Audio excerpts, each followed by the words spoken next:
Hello guys, how are you? कैसे हैं आप सब?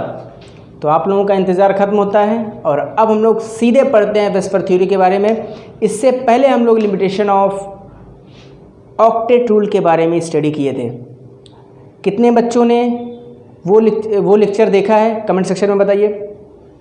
और जो लोग नहीं देखे हैं उनके लिए हम डिस्क्रिप्शन बॉक्स में उसकी लिंक शेयर कर देंगे, आप लोग वहाँ से देख लीजिएगा।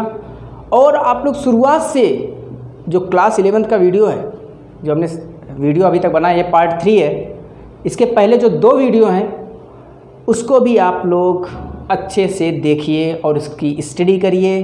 कन्फ्यूज़न है तो क्वेश्चन पूछिए। समझ में आया? चलिए हम लोग स्टार्ट करते हैं वेस्पर थ्योरी। इस सेशन में हम लोग बहुत इम्पॉर्टेंट टर्म के बारे में स्टडी करेंगे। आप लोग लास्ट तक वीडियो को देखिएगा और तब आपको पूरी तरीके से समझ में आएगा। सबसे पहले वेस्पर थ्योरी क्यों पढ़ेंगे हम लोग? वैसे हम इसका थोड़ा सा इंट्रोडक्शन प्रीवियस वीडियो में दे चुके हैं, बट फिर भी हम बता दें कि लेविस ऑक्टेट रूल जो है वो अनसक्सेसफुल हो गया था ज्योमेट्री, शेप और एनर्जी को एक्सप्लेन करने में किसी भी मॉलिक्यूल्स के। तो इसके एक्सप्लेनेशन के लिए एक न्यू थ्योरी बनाई गई जिसका नाम है वेस्पर थ्योरी। बोलिए, समझ में आ रहा है? वेस्पर थ्योरी का जो फुल फॉर्म होता है वो क्या होता है बेटा? आपकी स्क्रीन पर ये है, देखिए। VSEPR theory valence shell electron pair repulsion theory. बहुत इंपॉर्टेंट है, आप लोग याद रखिएगा। कहीं कहीं आप लोग मिस्टेक कर देते हैं वेस्पर लिखने में। ये देखिए आप, VSEPR, valence shell electron pair repulsion theory. Okay, देखिए यहाँ पे डिस्कवरर कौन है इसके? इस थ्योरी के जो डिस्कवरर हैं वो हैं सिडविक एंड पावेल। कब डिस्कवरी हुई थी? 1940 में इसका डिस्कवर हुआ था। समझ में? हाँ, बट इसको फर्दर रीडिफाइन किया था नाइहोल्म एंड गिलेस्पी ने इन 1957। ये थोड़ी सी हिस्ट्री आप लोग याद रखिएगा। और जनरली जो इसका बेस है वो क्या था? It is based on repulsive interaction of electron pair. समझ में आ रहा है? इतनी बातें आप लोग अपने माइंड में रखिएगा। ओके, अब हम लोग कुछ टर्म के बारे में समझेंगे। ठीक है, इसको इरेज कर दे बेटा। ओके, कॉपी करनी तो कॉपी कर लीजिए आप लोग। Very good.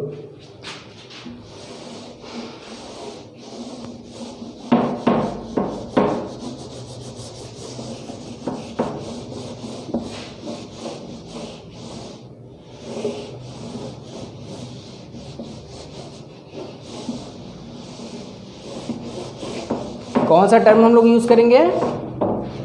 हम लोग एक यहाँ पे टर्म पढ़ेंगे, बहुत इंपॉर्टेंट है। एक टर्म है बॉन्ड पेयर। Bond pair. एक टर्म है लोन पेयर।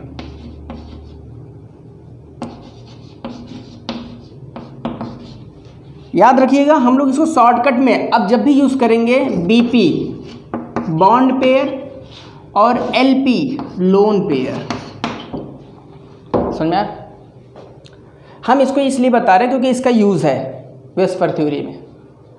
देखिए, बॉन्ड पेयर क्या होता है, लोन पेयर क्या होता है, हम एक एग्जांपल से समझते हैं। फॉर एग्जांपल, आपके पास नाइट्रोजन है ना, नाइट्रोजन मान लेते हैं NH3। ये नाइट्रोजन है, ये आपका H, बट नाइट्रोजन के पास एक लोन पेयर भी है। और उस लोन पेयर को आप कैसे दिखाएंगे? ऐसे। यह हो गया आपका अमोनिया का स्ट्रक्चर। सॉरी, हमने नाइट्रोजन बोल दिया था क्या? अमोनिया। ये आपका NH3 है, ये आपका NH3 है। इसको हम लोग अमोनिया बोलते हैं, ठीक है। जैसा कि आपको पता है कि नाइट्रोजन के वैलेंस शेल में कितने इलेक्ट्रॉन होते हैं, बोलिए, इतना सेशन हो गया आपको तो इतना पता होना चाहिए। नाइट्रोजन के वैलेंस शेल में बेटा 5 इलेक्ट्रॉन होते हैं ना, बोलिए 7 है ये, इसकी जो एटॉमिक नंबर होती है 7, इट मीन्स इसका इलेक्ट्रॉनिक कॉन्फ़िगरेशन क्या हो जाएगा 2 5, तो वैलेंस शेल में 5 इलेक्ट्रॉन है, तो 3 तो बॉन्डिंग कर लिए इससे, बट एक लोन पेयर बच गया है। अब ऐसे याद रखिए, मैं एक एग्जांपल्स के थ्रू आपको समझा देता हूँ। ये जो बॉन्डिंग किए हुए हैं, पहले आप समझ लीजिए फिर एग्जांपल्स आपको बताते हैं। ये जो हाइड्रोजन और नाइट्रोजन की बॉन्डिंग हुई है बेटा, इसको हम बोलेंगे क्या, बॉन्ड पेयर। बहुत इंपॉर्टेंट है, क्या बोलेंगे, बॉन्ड पेयर, ओके। और ये जो लोन पेयर है, इसकी बॉन्डिंग नहीं हुई है, इनको हम बोलते हैं ना, ये इलेक्ट्रॉन पेयर को बोलेंगे लोन पेयर। बहुत इंपॉर्टेंट है। यहाँ पर एक बहुत इंपॉर्टेंट बात यह है कि जो बॉन्ड पेयर होता है, बॉन्ड पेयर में जो रिपल्सन होता है वो as compare to lone pair क्या होता है, कम होता है। समझ आ रहा? अभी ये सब सीखेंगे हम लोग, बस आप लोग इतना समझिए पहले कि बॉन्ड पेयर क्या होता है, लोन पेयर क्या होता है, कंफर्म हो गया। जो बॉन्डिंग में, जो इलेक्ट्रॉन बॉन्ड में पार्टिसिपेट कर रहे हैं, जो बॉन्डिंग में पार्टिसिपेट कर रहे हैं वो बॉन्ड पेयर, और जो बॉन्डिंग में पार्टिसिपेट नहीं कर रहे हैं वो लोन पेयर होते हैं। बोलिए, कंफर्म हो गया, वेरी गुड। तो चलिए अब हम लोग पोस्टुलेट्स ऑफ वेस्पर थ्योरी के बारे में बात करते हैं, ओके। देखिए फर्स्ट पोस्टुलेट आपका है, the shape of molecules depends upon the number of valence shell electron pair. Number of valence shell electron pair, that is bond pair और lone pair around the central atom. इसको तो हम पहले ही बताए हैं, but यहाँ पर इसका मतलब ये है कि जो शेप है किसी भी मॉलिक्यूल्स का, किसी भी मॉलिक्यूल्स का जो शेप है वो किस पर डिपेंड करता है, number of valence shell electron pair पर डिपेंड करता है। इट मीन्स कितना उसके पास बॉन्ड पेयर है और कितना उसके पास लोन पेयर है, एक सेंट्रल एटम के चारों तरफ। एक सेंट्रल एटम कितना बॉन्ड पेयर बनाता है और कितना लोन पेयर बनाता है, ये बहुत ही इंपॉर्टेंट है, ठीक है, बिकॉज इससे उसकी शेप के बारे में पता लगाया जा सकता है। समझ में आया? फर्स्ट पोस्टुलेट है, आप लोग बहुत ध्यान से देखिएगा आप लोग, ओके।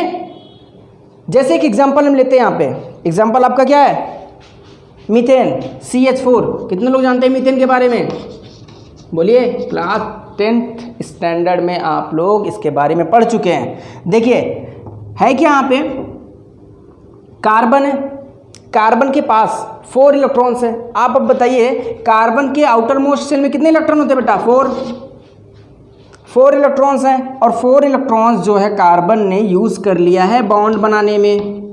तो क्या इसके पास लोन पेयर होगा, टेल मी, क्या इसके पास लोन पेयर होगा, नहीं। 4 इलेक्ट्रॉन तो ये यूज़ कर लिया है बॉन्ड बनाने में, तो इसके पास लोन पेयर नहीं होगा, सिर्फ बॉन्ड पेयर होगा। ये देखिए सेंट्रल एटम है जिसको हम लोग CA बोलेंगे। CA का मतलब आप चार्टर्ड अकाउंटेंट और समझिएगा, ठीक है। यहाँ पर सेंट्रल एटम है, और यहाँ पर आप लोग बहुत ही ध्यान से ये देखिएगा कि जो कार्बन है उसके पास 4 हाइड्रोजन है, और 4 हाइड्रोजन जो है वो बॉन्ड पेयर बना रहे हैं, बॉन्ड पेयर के थ्रू कार्बन से जुड़े हुए हैं, ठीक है। सेकेंड एग्जाम्पल आपका है अमोनिया।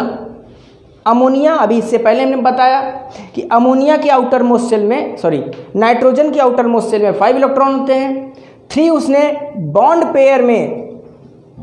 पेयर में यूज़ कर लिया, तो उसके पास जो इलेक्ट्रॉन बचे हैं उसको हम लोग बोलेंगे लोन पेयर, बिकॉज ये बॉन्ड में पार्टिसिपेट नहीं किए। तो ये भी एक कारक है, किसका, मॉलिक्यूल्स के शेप का।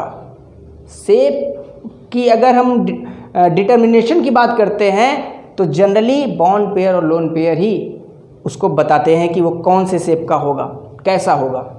इसी तरह से आपका वाटर है, वाटर के पास 2 बॉन्ड पेयर हैं और 2 लोन पेयर है। बिकॉज ऑक्सीजन के आउटर मोस्ट शेल में 6 इलेक्ट्रॉन होते हैं, 2 इलेक्ट्रॉन हाइड्रोजन मतलब हाइड्रोजन के साथ बॉन्ड बनाने में यूज़ कर लिए हैं, तो जो 4 इलेक्ट्रॉन्स हैं वो आपके 2 लोन पेयर के फॉर्म में रहेंगे।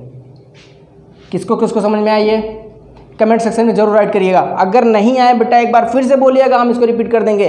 देखिए यहाँ पे क्या है, the shape of molecules depends upon the number of valence shell electron pair. और ये जो number of valence electron pair हैं वो क्या हैं, बॉन्ड पेयर और लोन पेयर। इट मीन्स जो शेप होती है किसी भी मॉलिक्यूल्स की, जो शेप होती है वो डिपेंड्स करती है बॉन्ड पेयर और लोन पेयर पर। किसके, सेंट्रल एटम के। जो सेंट्रल एटम के चारों तरफ बॉन्ड पेयर और लोन पेयर होते हैं वही बताते हैं कि उसकी शेप कैसी होगी। Okay, very good. सो चलिए अब हम लोग नेक्स्ट पोस्टुलेट पर मूव करते हैं। सेकंड पोस्टुलेट आपका है, pairs of electrons in the valence shell repel to each other since their electron clouds, आप थोड़ा सा स्पेलिंग देख लीजिएगा, their electron clouds are negatively charged.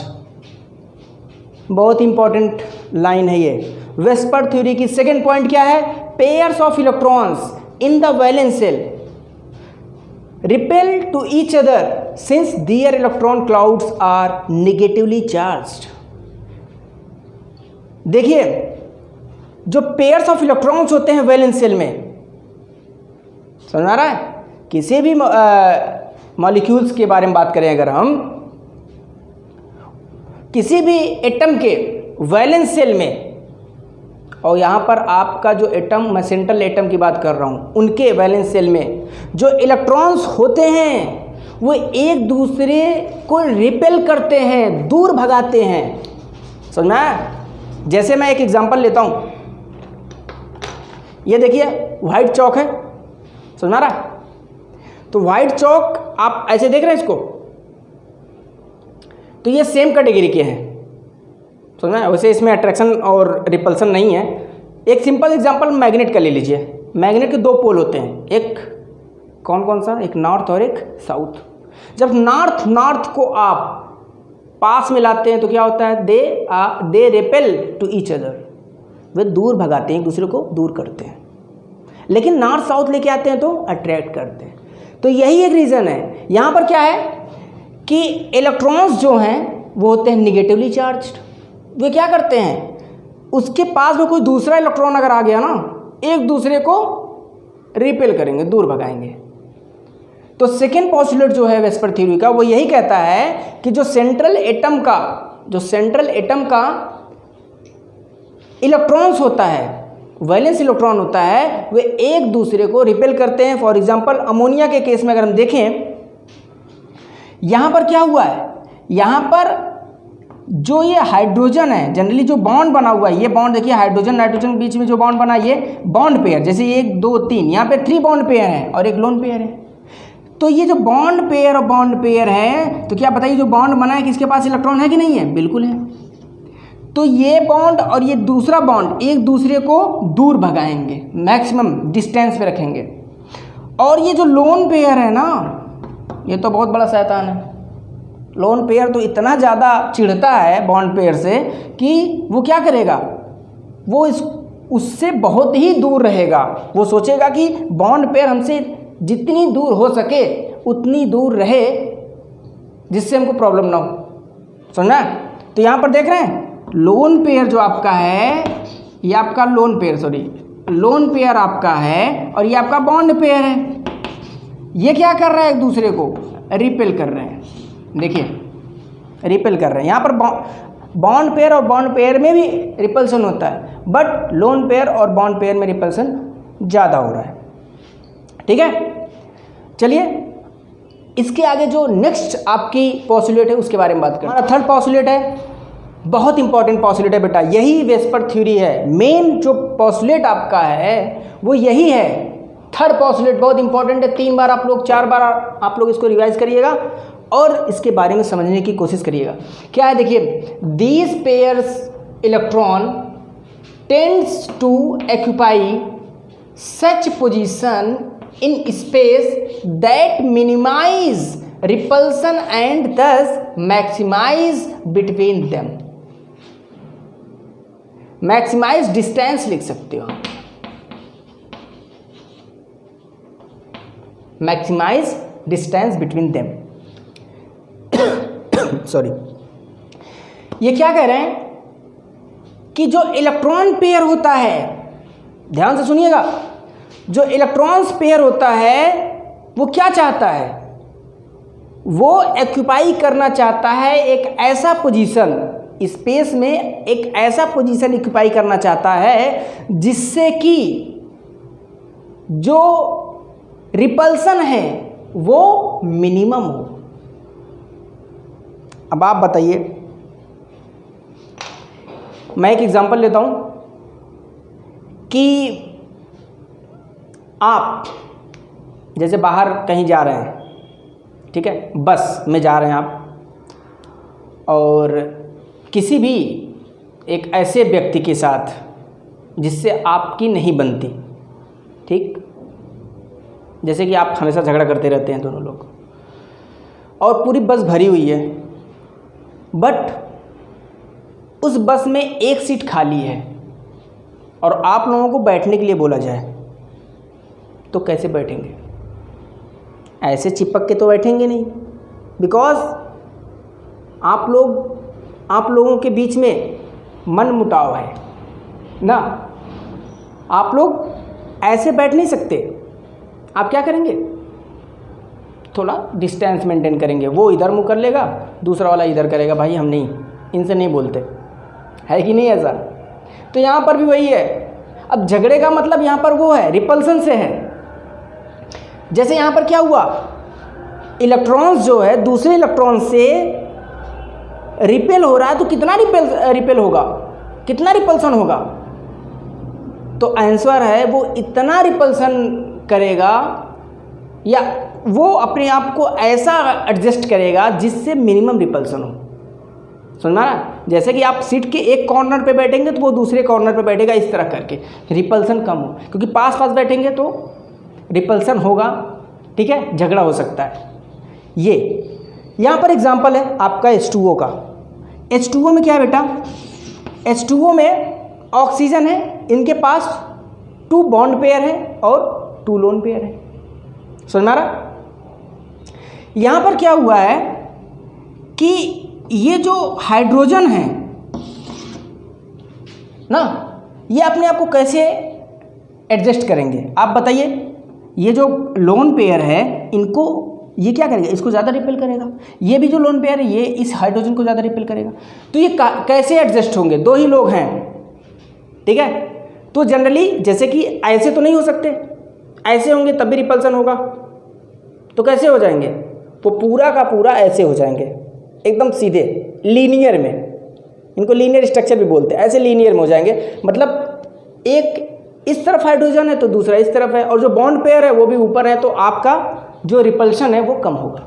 Third यही है आपका, थर्ड जो पॉस्टुलेट है वो यही है कि जो इलेक्ट्रॉन्स होते हैं वो स्पेस में ऐसी जगह जाके सेटल होते हैं जहाँ पर रिपल्सन मिनिमम हो, और जो डिस्टेंस बिटवीन इलेक्ट्रॉन्स है, इलेक्ट्रॉन पेयर जैसे बॉन्ड पेयर और लोन पेयर, वो ज़्यादा हो। डिस्टेंस थोड़ा ज़्यादा रहेगा तो रिपल्सन कम होगा। Okay, very good. और फोर्थ पॉइंट आपका है, a multiple bonds is treated as if it is a single electron pair. याद रखिएगा, मल्टीपल बॉन्ड्स अगर है तो आप उसको एक सिंगल बॉन्ड की तरह ट्रीट करेंगे। यही फोर्थ पॉइंट आपका यही है। जैसे फॉर एग्जांपल आपके पास CO2 है, CO2 में क्या है? देखिए डबल बॉन्ड है, ध्यान से देखिएगा, डबल बॉन्ड है, इधर भी डबल बॉन्ड है। अब यहाँ पर आप ये देखेंगे कि इनकी जो ज्योमेट्री होगी ना, वो दोनों क्या होगी? दोनों की लीनियर होगी। कैसी होगी बेटा? लीनियर। इनकी ज्योमेट्री लीनियर होगी, समझना, दोनों की। बिकॉज ये चाहे 2 हो या 3, ठीक है, इस पर इससे कोई फर्क नहीं पड़ता। वेस पर ये कहता है कि इन अगर मल्टीपल बॉन्ड्स होते हैं तब भी आप उनको एज सिंगल बॉन्ड ट्रीट करेंगे, समझे? जैसा कि प्रॉपर्टी सिंगल बॉन्ड की होगी जनरली, जो एडजस्ट होने की प्रॉपर्टी मैं कह रहा हूँ, ये नहीं कि आप इलेक्ट्रॉन्स की प्रॉपर्टी आप उसमें जोड़ दीजिए। एडजस्ट होने की, जो आप जो एडजस्ट होंगे स्पेस में, जिस तरह सिंगल बॉन्ड एडजस्ट होंगे उसी तरह मल्टीपल बॉन्ड, डबल और ट्रिपल बॉन्ड भी होंगे। इस पर इनका इन पर जो है इसका कोई फर्क नहीं पड़ता, कोई इफेक्ट नहीं होगा कि यहाँ पर डबल बॉन्ड है ट्रिपल बॉन्ड है, समझ में? हाँ, वेरी गुड। अब देखिए, आपकी वेस्पर थ्योरी कंप्लीट हो गई। अब हम लोग कुछ मॉलिक्यूल्स के बारे में पढ़ लेते हैं, समझ में? हाँ, अच्छा, यहाँ पर आप अगर देखें तो बॉन्ड पेयर कैलकुलेट करें, कितना होगा इसका? बॉन्ड पेयर आपका हो जाएगा, बोलिए कितना है? 2। याद रखिएगा, यहाँ पर बॉन्ड पेयर आप 2 लिखेंगे, 4 नहीं लिखेंगे। बॉन्ड पेयर 2 है, किसका? सेंट्रल एटम का, सुना? लोन पेयर कितना बेटा? लोन पेयर कितना है? 0। लोन पेयर कितना है? 0। बॉन्ड पेयर कितना है? 2। और यहाँ पर क्या है? लोन पेयर, यहाँ पर देखेंगे लोन पेयर बेरिलियम। बेरिलियम जो है इसका एटॉमिक नंबर कितना होता है? बोलिए, 4 होता है ना एटॉमिक नंबर। तो इसका इलेक्ट्रॉनिक कॉन्फ़िगरेशन क्या हो जाएगा? 2 आउटर मोस्ट सेल में कितने इलेक्ट्रॉन है? 2 है। तो ये 2 जो है वो बॉन्ड पेयर में, मतलब बॉन्ड बनाने में शेयर कर लिया। ये देखिए, एक ये। तो इसके पास भी बॉन्ड पेयर कितने हो जाएंगे? 2। और लोन पेयर कितने हो जाएंगे? 0। याद रखिएगा एक चीज़ कि अगर बॉन्ड पेयर 2 होता है और लोन पेयर 0 होता है तो हमेशा उस मॉलिक्यूल्स की जो ज्योमेट्री होगी वो जनरली कैसी होगी? लीनियर। बहुत इंपॉर्टेंट है, फिर से एक बार बता दे रहा हूं आप लोगों को कि बॉन्ड पेयर अगर 2 है, लोन पेयर 0 है, तो उस मॉलिक्यूल्स की जो ज्योमेट्री होगी वो कैसी होगी? लीनियर। समझ में आ रहा है? ये वेस्पर थ्योरी के माध्यम से हम पता कर सकते हैं। चलिए कुछ मॉलिक्यूल्स के बारे में बात कर लेते हैं, कुछ टाइप्स ऑफ मॉलिक्यूल्स के बारे में बात कर लेते हैं, ठीक है? फॉर एग्जांपल, ठीक है, आपने कॉपी कर लिया था ना? चलिए, जैसे मैं यहाँ पर एक टेबल बनाता हूँ, टाइप्स ऑफ मॉलिक्यूल्स। दूसरा आपका यहाँ पर है जनरली क्या हो जाएगा? यहाँ पर आपके हैं एग्जाम्पल, और यहाँ पर आपका जनरली हो जाएगा जियोमेट्री।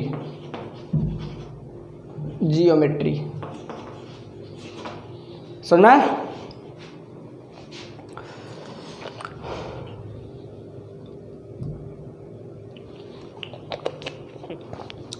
सॉरी। तो अब मैं बात करता हूं, जैसे फर्स्ट टाइप आपका है AB टाइप। यहां पे AB का मतलब क्या है बेटा? AB टाइप, AB का मतलब क्या है? A आपका सेंट्रल एटम है, A आपका सेंट्रल एटम, और दूसरा आपका बॉन्डेड एटम होगा। क्या होगा? Bonded atom. ये याद रखिएगा।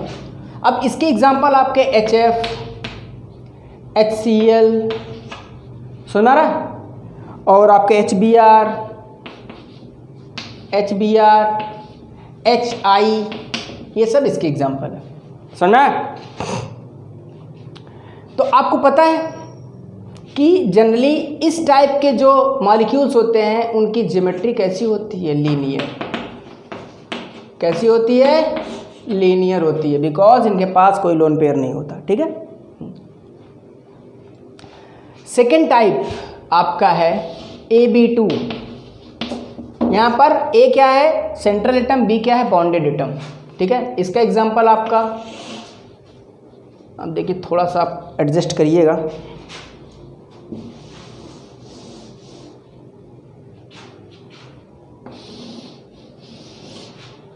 AB2 में एग्जांपल जैसे CO2 हो गया आपका, ठीक है, H2O हो गया आपका, H2S हो गया आपका, ठीक है।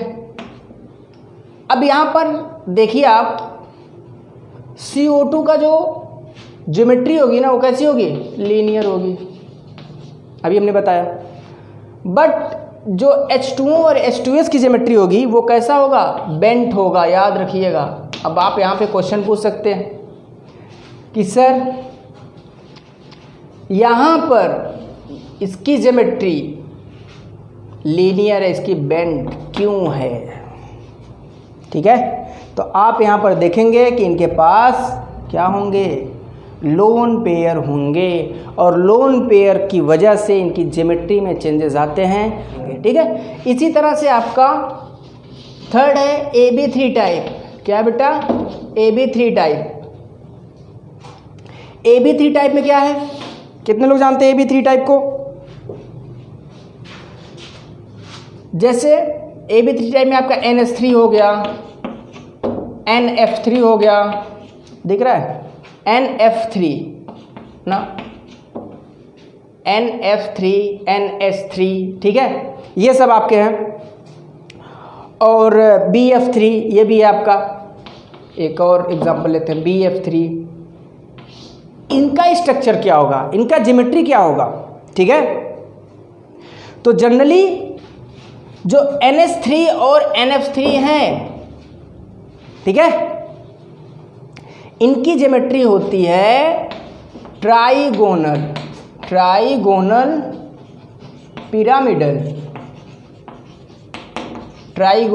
पिरामिडल। बट BF3 की जो ज्योमेट्री होती है बेटा वो होती है ट्राइगोनल क्या, प्लेनर, ठीक है। और अगर AB4 की बात करें, इतना कॉपी कर लीजिए आप लोग।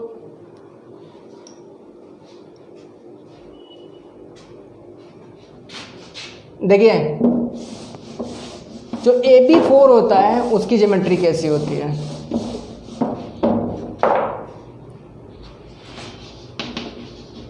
AB4 जैसे आपका CH4 हो गया, CH-Cl3 हो गया, और कौन सा एग्जांपल लेंगे आप, ठीक है, CCl4 हो गया, कार्बन टेट्राक्लोराइड।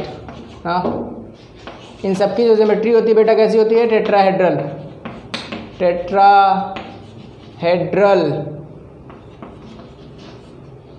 याद रखिएगा आप लोग इतनी बातों को, ठीक है। वेरी गुड, मिलते हैं नेक्स्ट वीडियो में। टिल देन आप लोग इतना रिवाइज करिए, और जो चीज़ें समझ में नहीं आई हैं कमेंट सेक्शन में बताइएगा, और अपना सजेशन ना वो ज़रूर दीजिएगा।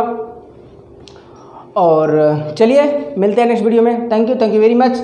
आप लोग अगेन आप लोगों से रिक्वेस्ट है कि please CK classes official channel को सब्सक्राइब करें और बेल आइकन को प्रेस करें फॉर मोर अपडेट्स, और जो भी सजेशन होता है वो हम तक ज़रूर पहुंचाएं। So thank you very much, thanks a lot, bye bye.